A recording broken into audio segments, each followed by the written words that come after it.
Hi, welcome back to Technically Speaking, sort of podcast for Tech TV, because Malaysia is facing a big issue, and the issue is there's more and more data showing a very lack of interest in pursuing STEM subjects, discipline, or whatever else. So we are going to do, and we have done a few series of podcast discussion on that matter, but not from the very pie in the sky, but very specific to certain pillars. And one of the pillar we are looking at is, of course, one of the most advanced industry to be looked upon nowadays. If you say AI, there would be no AI without things called IC and IC design discipline. Because if we were to be a fully developed nation, I would bet you that from a communication standpoint, when we say IC, it's no longer your national registered IC card. It should be about chips.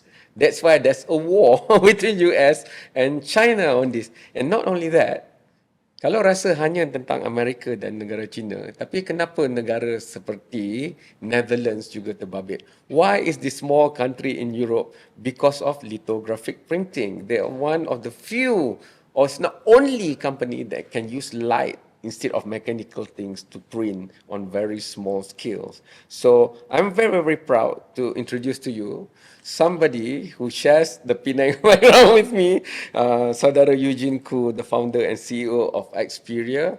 Now, hari ini dalam sejarah, when was Intel in Penang? What year? What year did they started having their presence in Penang? 1972. And thank God for that, because for 30 years, Eugene, my new friend now, works in Intel, and from there, he asked himself the biggest question a person could ask while they are working, and then he made his decision, and he went out and started his own initiative and company.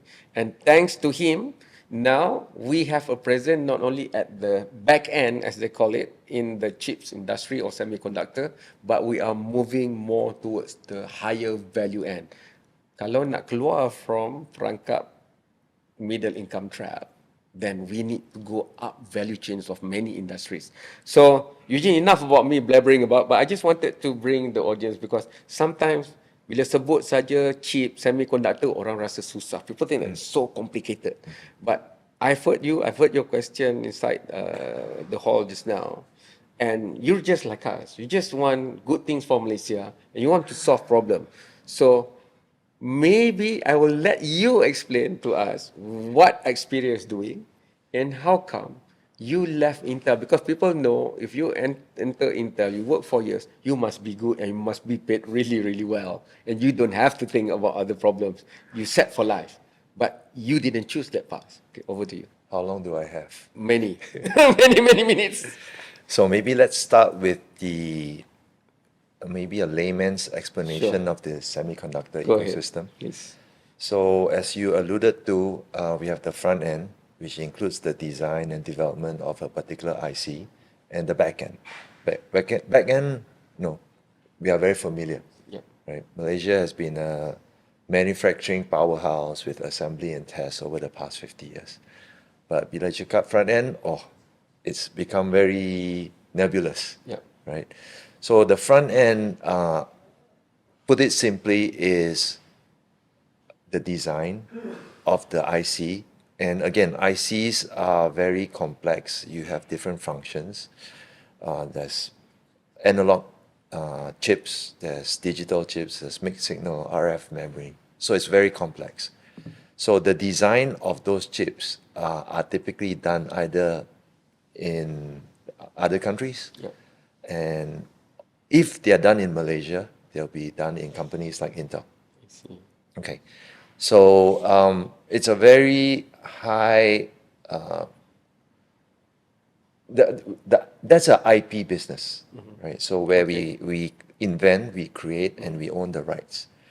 So that's not very familiar to the local Malaysian ecosystem. Okay.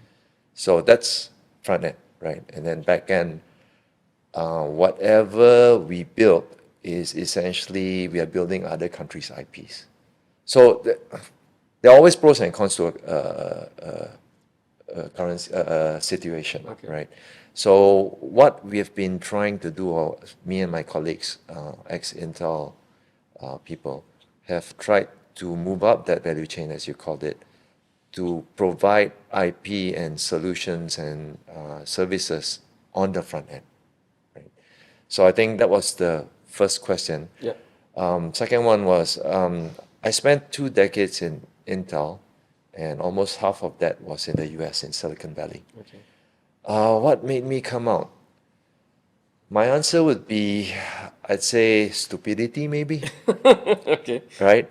And the reason is because you're in a company that's number one in the world for a long time, Yeah. right? And you know, in my mid 40s, you just feel like, hey, is there something more? And with that knowledge that I built and experience that I built, I thought maybe I can try something new, something different, and bring to the Malaysian ecosystem my knowledge and my experience, right? And share it. On paper, it felt logical. Um, I thought we could do it, right? But I think within the first few months of stepping out and trying to start your own tech company or tech business, I realized maybe I knew nothing, right? So I think that naiveness was what made me do it. But having said that, looking back, no regrets. I would do it again any day. And I would seriously encourage those who have that entrepreneurial spirit or that thought to maybe pursue it, right? Because there's plenty of opportunities in Malaysia, right? Everything's there for the taking. It needs your experience, it needs your grit, it needs your hard work, but I think it's achievable for many of us. I want to ask you this. This is because sometimes it's very difficult to explain Penang Island aura or ecosystem to others outside. There's a reason why that's one of the first place that Francis Lai came to and developed, right? So Penang lead or used to lead Malaysia in many, many ways, from commerce to E&E. Um, I'm very perplexed because the unity in Penang, no matter race, religion, is very strong. It's island people, you know. That's why the football stadium used to be on the island also. However, coming from University of Science Malaysia, USM, you would think that's like Stanford for Silicon Valley. I mean, there's no Silicon Valley without Stanford. It's a symbiosis, especially in the beginning. But it's not the case for Bayan Lepas and Minden, where the postcode for USM is. And I'm not trying to criticize. I know. I just want to see that you already plug a gap that is very glaring in Malaysia, back end to front end. But for that to go wider and deeper and in a more mass scale, like we want thousands of entrepreneurs or technopreneurs like you, don't you think that we need the support just like Stanford supports and has been supporting Silicon Valley? Oh, yes, definitely. Right. And I was in the talk with you just now, right? And I heard the transportation sector mention the similar case of our education system is not preparing our fresh grads or young grads to be industry ready, right? And for me, I think the biggest challenge or roadblock that we need to overcome is to revamp the whole education system.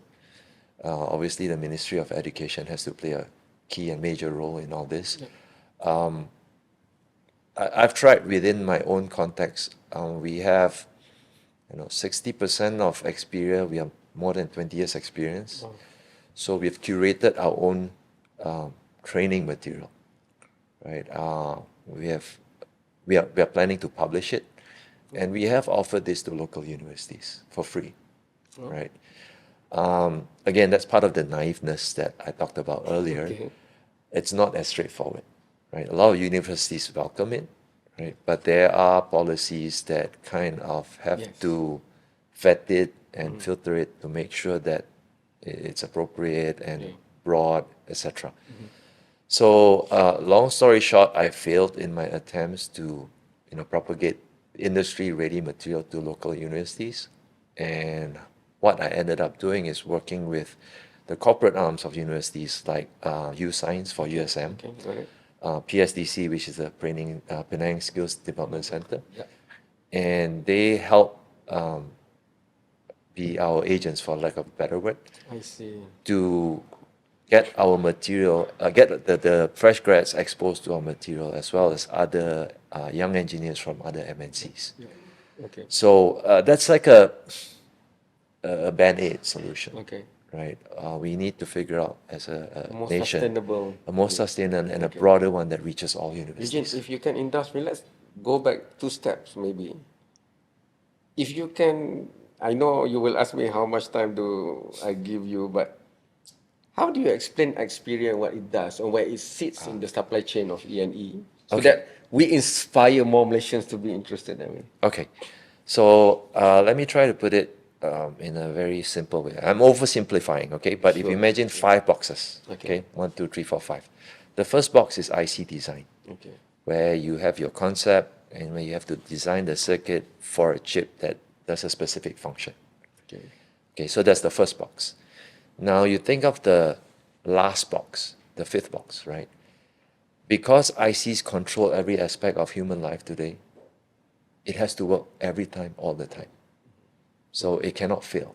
And to ensure that, it has to be tested. So that's the fifth box. It needs to be tested. So if you think about the first box, when you design a chip, it's got to do what it's supposed to do Okay. with testability in mind, because if you can't test it, you can't sell it, Yeah. right? So that's where Experior comes in. We are in the second box. We work with the design companies to figure out the equipment, the programs, the methodologies, the algorithms to test the chips that they are designing. And the challenge is we are doing all this on software. It's emulation. Okay. Because to build a chip, you will actually need at least 10 million USD for a mask to build a wafer or to design the chip on the wafer. So the first 2 boxes, we have to do everything with software because we cannot blow that 10 million, Just fab the chip, and find out, oh, there's 200 something bucks in wrong. it, Yeah. right? So that's where Experior plays in the second box. And just to complete the picture, the third box is the fab. Locally, we know as Silterra. Okay. Globally, you know TSMC, Intel Fab, Samsung Fabs. So these companies will actually make your designs, which are conceptual, into something physical that you can hold. Okay, so these 3 boxes are, I would consider the front end, Yep. because you have many iterations. And Okay.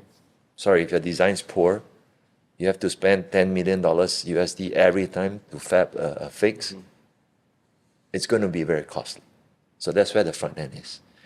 Now, the front end plays predominantly, that's where all the value in the IP, the higher value is, because while that's happening, your marketing team for those companies are trying to market the chips, right? The big guys, you know, like Intel, AMD, or NVIDIA now, they have the market. But if you want to, you're a nobody and you want to come and get a piece of the market, you have to spend the money doing the first 3 things Okay. in the first 3 boxes, and yet you might fail because you're challenging behemoths. And that's already in the few million US dollar. that you have. Exactly, Okay. right, in tens and hundreds. Yeah. And that's, if you're a startup, it's pre-revenue. Right? So it's very high risk, it's very challenging. That's why not a lot of people go into it. Okay. And what we typically hear, kita biasa dengar, is, you know, manufacturing, assembly test. That is after all the bugs have been fixed. The chip functions, it's got a market, it's got a demand, it's got customers. Then we go into high volume manufacturing. Okay. Right? So This that's is a just very like tail end. If rubber glove also manufacture, this one you manufacture Betul. chip. Yeah. So the last 2 boxes will be assembly, where you take the wafer, saw it up, put the chip into a package, and then the last one is test. So that's, in summary, the 5 boxes, and Experior plays in the second box. So for the longest time, since let's say early 70s until 1972, we were just at number 4 and 5 box. Yes, yes. Even Intel, we started number 1 and 2. Don't quote me, but I think in the early 2000s, Okay. right? So, okay, as somebody who know nuts about chips, I'm just going to ask this maybe basic question of, after 5 decades, we never had an idea to go into the front end on our own. I mean, as Malaysia IP capacity building. Well, I can't speak for everyone, but Yeah. But as far why as do I you know, think from your as far POV? as I know, no, we didn't, right? Because it's very hard. And the companies like Experior, Opstar, Skychip that you're starting to hear more now, the CEOs, all of us were on the same staff once upon a time. Right. So we've got 20 plus years under our belt. And I believe that is a key ingredient for us establishing our companies as we have. Okay. So if you reverse, go back 20 years, if we even had an idea like this, we probably wouldn't have been able to pull it off. Because we didn't have that know-how. Yes. You Yes. got it on your own from the inside, Yes. which is fine for a technopreneur. But if we were to develop it as a key cornerstone driver of economy, it needs to be structural for the country.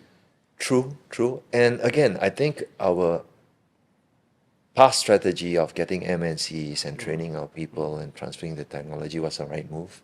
And I think what we stumbled on is we figured out the part one, Okay. right, or season one. Yes. We didn't take it further and go into part two, Okay. right? So that brought us the base, but we did nothing with the base. We continued Yeah. doing assembly and test. Yeah. The reason I'm asking all this because it looks like Malaysia is set on AI, and by virtue of that, we have to look at IC design and all. And if we're going that way, we cannot repeat the mistakes of yesteryears. The awareness and literacy of this must be pervasive across the nation, because even in a longhouse, Upper Rajang in Sarawak, we want the parents to say, don't just go study hard and work as accountant, lawyer, engineer. It must be more specific than that.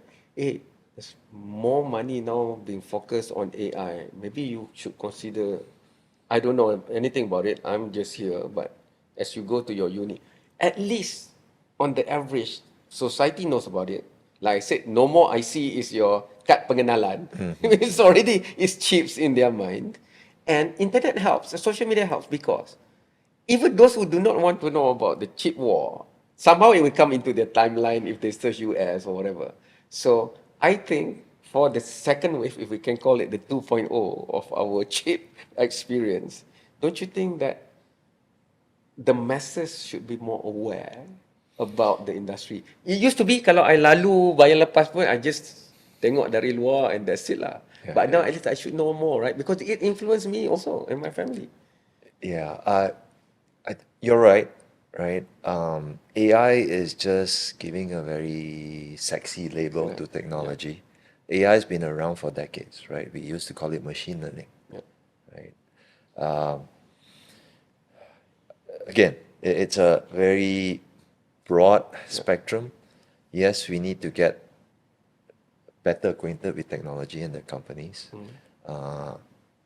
I think we don't do a good job in spotlighting some of our technology rock stars Okay. in Malaysia. So, Hock Tan is a CEO of Broadcom, right, one of the highest paid CEO. I've seen the word fear being used in the same line of sentence. I don't know, under Forbes, whoever lah, the big media, they put that.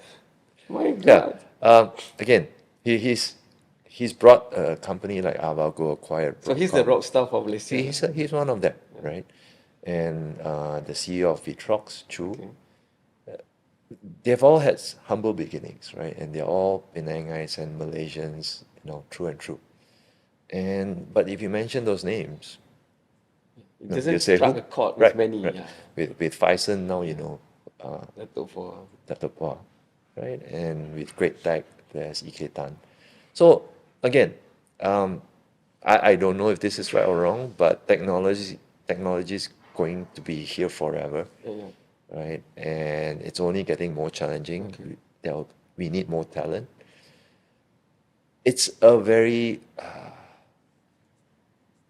it's a very rewarding path, right? Whether you're doing it for your passion or to solve problems or to earn money and ensure security and comfort for your families, it's very rewarding.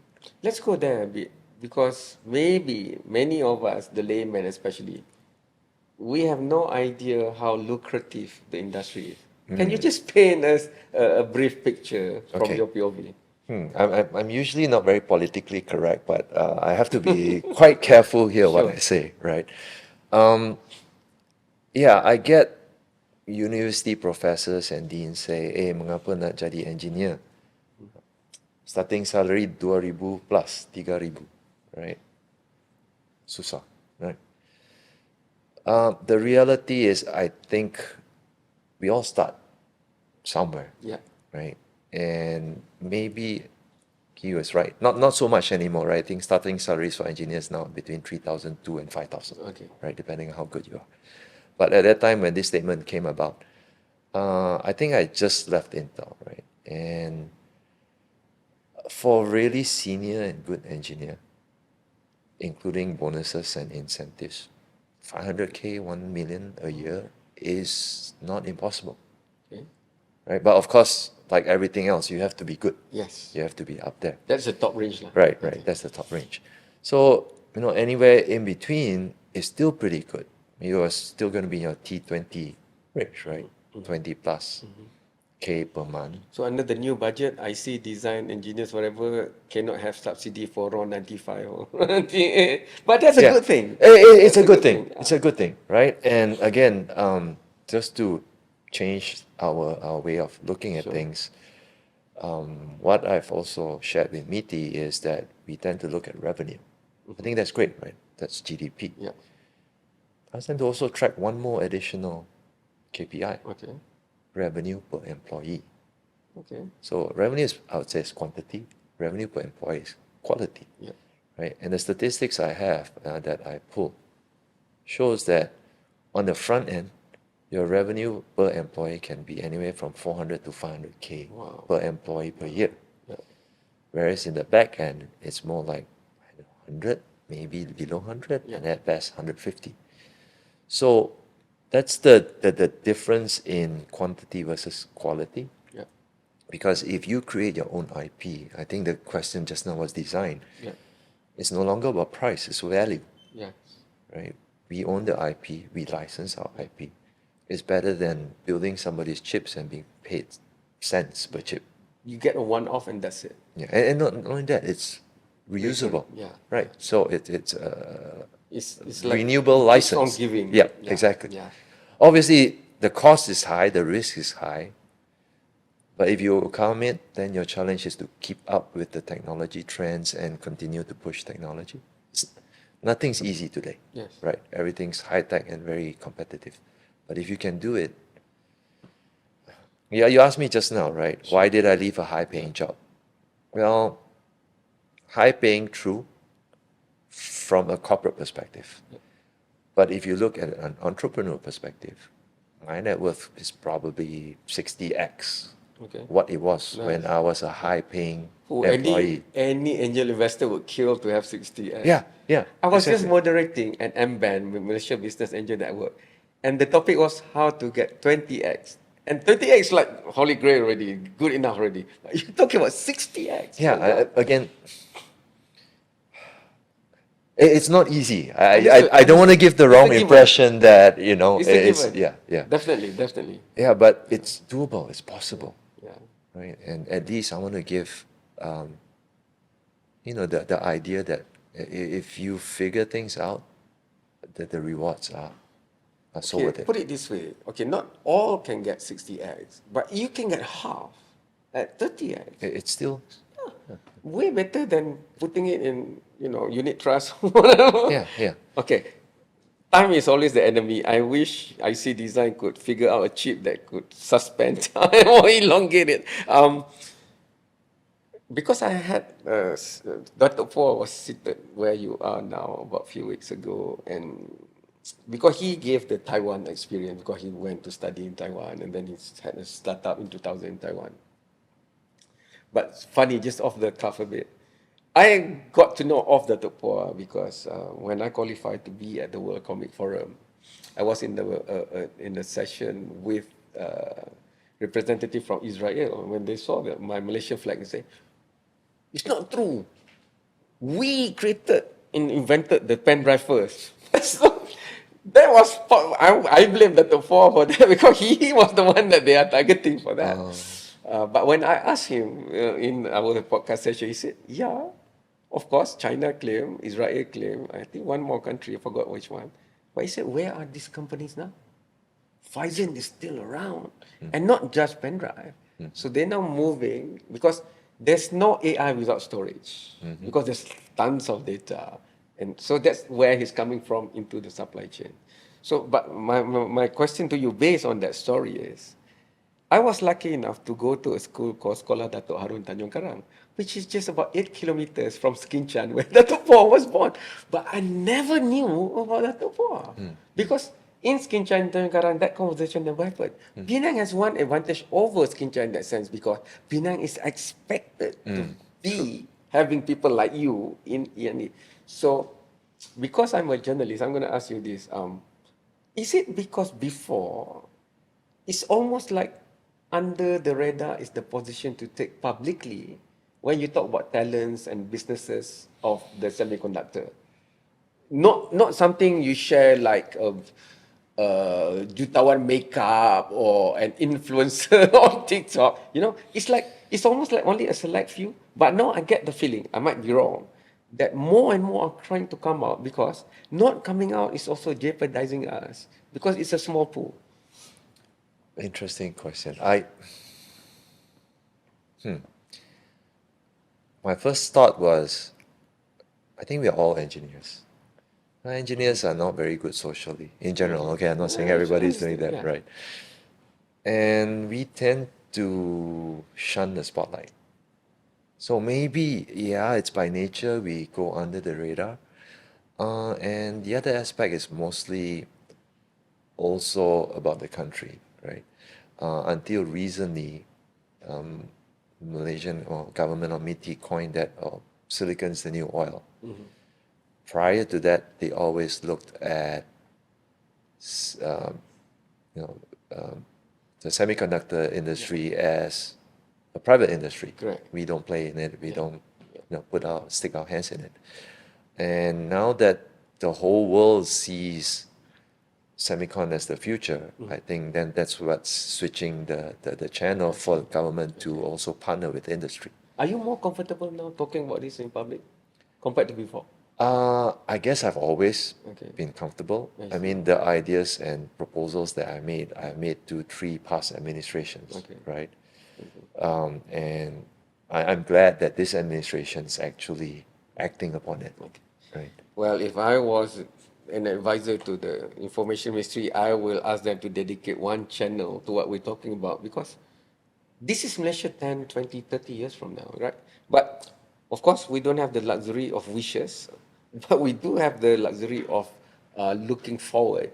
Before I let you go, I really need to know your opinion on the chips war because usually we have to read it secondary. We have what the journalists in US, some few journalists of global times like China, CGTN, whatever.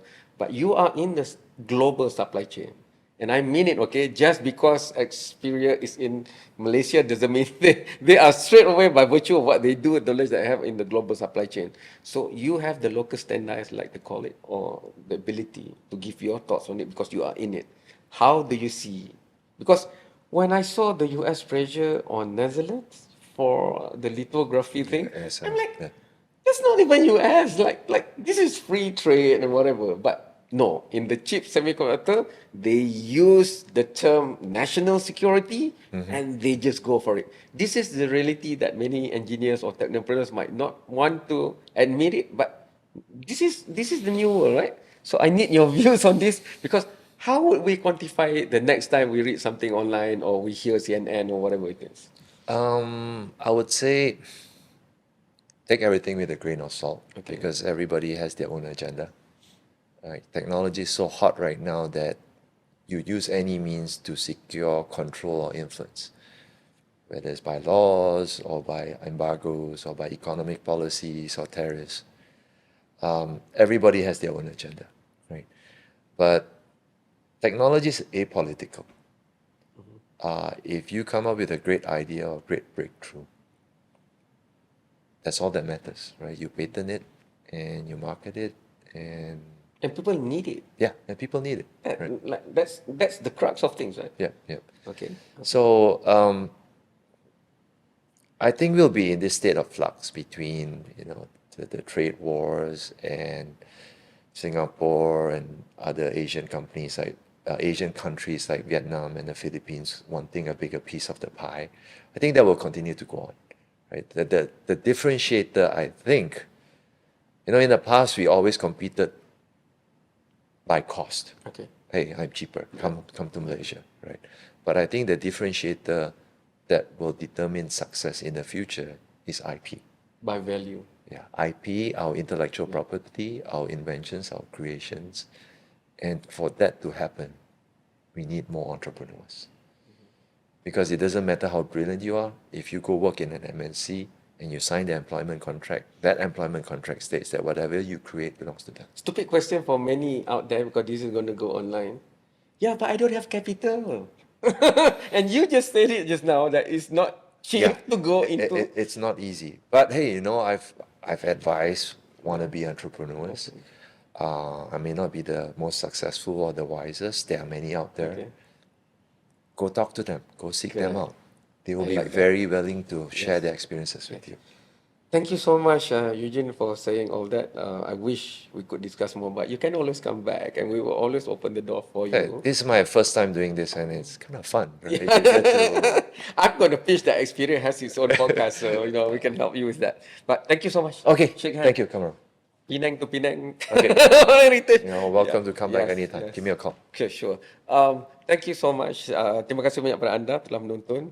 Saya tahu mungkin ada yang tak pernah nak berminat pun pasal semiconductor, E&E, whatever. Tapi dalam dunia sekarang dan masa depan, kalau kita tak ambil tahu telefon kita, kereta kita, semuanya akan jantung nadinya. The heart of it will come from the IC. And if you can design it, or your kids can design it, or your grandkids can design it, the wealth that you can share. Eugene was referring it as, you know, GDP, quantitative, and then the quality per employee. I see it as, if we bring in FDI of 100 billion even, I want to see that qualitative look at per employee or per person or per community, how much is that going to translate? Because we've learned the lesson of the past, only that box called kilang and inside the owners of it, but now we want it to be shared across community, because AI and technology is for everyone, not just for any group. It's supposed to make our life better. Thank you so much. We'll see you again, technically speaking, only on this Tech TV platform generated by Mike.